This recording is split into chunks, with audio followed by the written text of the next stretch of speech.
I would say to that is that the argument being used that you can't trust politicians is being used by the no side.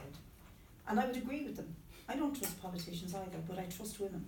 And the most fundamental thing is to get it out of the Constitution. You see, a lot of people think that they're voting for the legislation. They're not. They're voting to remove an amendment from the Constitution that will allow politicians of the future to legislate, or will allow us to legislate after the referendum is held. And I think that they need to separate the two things and begin to trust women in the first place. And then after that, if they don't like the position, for example, that we hold on abortion, which is as early as possible, as late as necessary. And by the way, we will continue to emphasise that 98% of abortions take place before 12 weeks. 98%.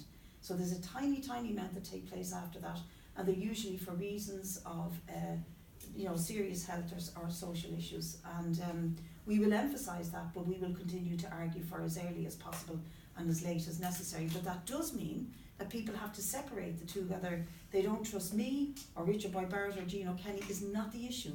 We have to get the 8th Amendment out of the Constitution if we're going to trust women and make a change at all. Because otherwise what we're saying is that things remain the same and the dark ages are the future for the women of this country. So I always say that on the doorstep, and I always agree with people. I don't trust politicians with most things. They've made a bags of housing, they've made a bags of health, they make a bags of most things, but this isn't about them. It's about women, and it's about the Constitution rather than the legislation.